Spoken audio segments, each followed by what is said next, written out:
The Lord is in his holy temple. The Lord's throne is in heaven. His eyes see, his eyelids test the children of men. The Lord tests the righteous and the wicked, and his soul hates the one who loves violence. Upon the wicked he will rain coal of fire, fire and brimstones, and a dreadful scorching wind will be portion of their cup. For the Lord is righteous, he loves righteousness, the upright shall see his face. परमेश्वर अपने पवित्र भवन में है। परमेश्वर का सिंहासन स्वर्ग में है। उसकी आंखें मनुष्य की संतान को नित्य देखती रहती है और उसके पलकें उनको जांचती है। यह वह धर्मी को परखता है, परंतु वह उनसे जो दुष्ट हैं और उपद्रव से प्रीति रखते हैं अपने आत्मा में घृणा करता है। वह दुष्टों पर फंदे बरसाएगा, आग और गंधक और प्रचंड लू उनके कटोरा में बांध दी जाएंगी। क्योंकि यह वह धर्मी है, वह धर्मी ही के कामों से प्रसन्न रहता है, धर्मजन उसका दर्शन पाएंगे। धार्मिकता वो है पिता जो मनुष्य अपने जीवन में परमेश्वर की योजना पर चलकर अपने जीवन में आज्ञाकारिता से लाता है। हम जिस अवस्था में थे पिता, हम पाप के अवस्था में थे, हम बंधन के अवस्था में थे, हम स्लेवरी का लाइफ जी रहे थे, मगर मेरे परमेश्वर प्रभु यीशु मसीह हमारे लिए उद्धार लेकर आया। प्रभु यीशु मसीह हमारे लिए उस आज़ादी को लेकर आया कि हम आज यीशु मसीह की सहभागिता में परमेश्वर के विजयी भाग के साक्षी ठहरते हैं। हम आज परमेश्वर के साथ अगर आज उसके ग्रेट पोर्शन में खड़े हैं, उसके हिस्से में खड़े हैं, उसकी प्रजा में खड़े हैं, तो इसीलिए नहीं कि हमने अच्छे कार्य अपने जीवन में किए हैं, पर इसीलिए क्योंकि पिता ने अपने पुत्र को इस धरती पर हमारे लिए भेजा है। ये वो धार्मिकता का भाग है जो पिता परमेश्वर ने साझा किया है। यीशु मसीह ने अपनी ग्रेट ट्रूथ को, अपनी ग्रेट रेवलेशन को, अपने हिस्से को, कि कल तक जो प्रभु यीशु मसीह अपने पिता को पिता कहता था, आज हम यीशु मसीह के साथ जब एक किए गए, हम आज पिता को पिता कह पाते हैं। क्या हमारी योग्यता कल या थी कि हम अपने परमेश्वर को पिता कह पाते? मगर परमेश्वर ने इस योजना को हमारे लिए रखा क्योंकि वो हमसे ज़्यादा प्रेम रखता है। वो हमसे ज़्यादा, हमसे समझ से भी ज़्यादा वो हमसे प्रेम रखता है। और चूँकि वो हमसे प्रेम रखता है, उसने इस भाग को दिया कि हम अपने पिता को पिता कह पाएँ। हमारा स्वर्ग पिता जिन्हें हम जान पाए और यीशु की सहभागिता के साथ हम आज उससे जोड़े गए। परमेश्वर ये वो भाग है धार्मिकता का जो मनुष्य कमाया नहीं है। हमने परमेश्वर के हिस्से को कमाया नहीं है, पर वो हमें दिया गया है परमेश्वर के साथ उसके अनुग्रह, उसके प्रेम और उसकी सहभागिता में। क्योंकि वो उसने चाहा, मैं जिस किसी पर दया करूं वो करता है, और उस वचन के साथ उसने हमारे जीवन में अपने ग्रेट रेवलेशन का साझा किया, अपनी धार्मिकता का साझा किया, और आज हम यीशु के साथ, यीशु में एक नए जीवन को जी पाते हैं। इस नए जीवन के लिए जिसमें हम आज्ञाकारिता की बातों को समझ पाते हैं, इस जीवन के लिए जिसमें हम परिपक्वता की बातों को, पवित्र आत्मा की अगुवाई की बातों को समझ पाते हैं। मूल्य धन परमेश्वर को जानने का समझ होना एक मनुष्य के पास आप में ही सबसे बड़ा धन है।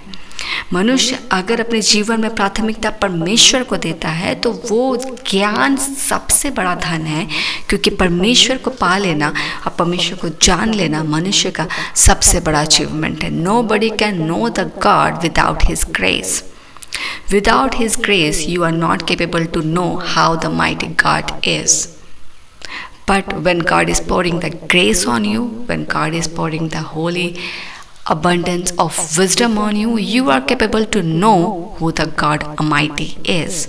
Without His knowledge, without His wisdom, without His grace, without His Holy Spirit, you are not capable to find the kingdom of God. You are not capable to find who the God is.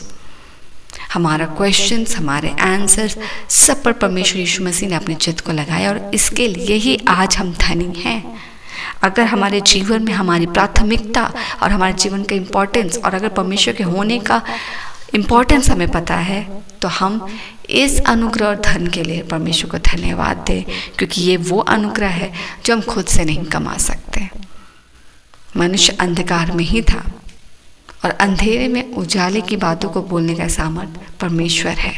वो उजाला है, वो जगत की ज्योति है। और जैसे ही वो आया, अंधकार हट गया और हमने सही गलत के बीच में डिफरेंस को देखा।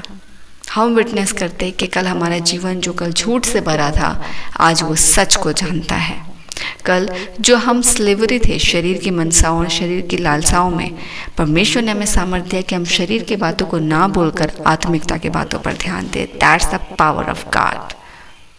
और इसलिए इस आज्ञाकारिता और इस richness of goodness of God में जब हम आगे बढ़े, हमने उस धार्मिकता को देखा है और हमने उस धार्मिकता, उस विश्वास की बातों को जाना है जो परमेश्वर हमें सिखाते हैं।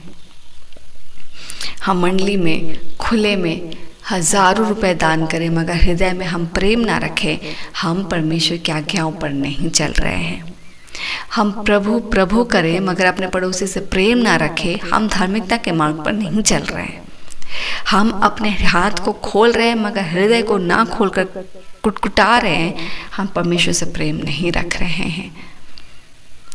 निस्वार्थ प्रेम रखना, निस्वार्थ किसी के लिए करना, हर एक के सामने अपने आप को बड़ा नहीं मानना, कंपेयर नहीं करना, प्रेम को आगे रखना, घृणा को हटा देना, वो सारी बातें हैं जो परमेश्वर अपने ग्रेट विजडम से हमें सिखलाता है। और हम आज इसी सब के साथ आशीषित हो पाते हैं। पिता, हम आपको धन्यवाद देते हैं।